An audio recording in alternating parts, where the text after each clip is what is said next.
رحمت کے 70 دروازے کھل جاتے ہیں۔ رحمت کے 70 دروازے ایک درود شریف پڑھنے سے، چھوٹا سا درود پاک کہ جس کو پڑھنے سے رحمت کے 70 دروازے کھل جاتے ہیں۔ تو پیارے دوستو، درود شریف ایک ایسی عبادت ہے کہ جو خوش نصیبوں کو حاصل ہوتی ہے۔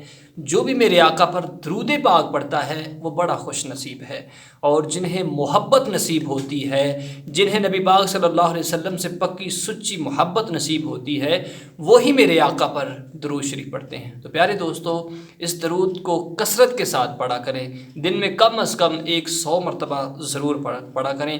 2 منٹ نکال کر اپنی محبت کے اندر اضافہ کیجئے۔ پڑھنا کیا ہے؟ صلی اللہ علی محمد، صلی اللہ علی محمد، چھوٹا سا درود پاک ہے، لکھا ہوا بھی آپ کو نظر آ رہا ہے، صلی اللہ علی محمد، صلی اللہ علی محمد۔ اس کا کثرت کے ساتھ وظیفہ کیا کریں، انشاءاللہ آپ کو برکات اس کی نصیب ہوگی۔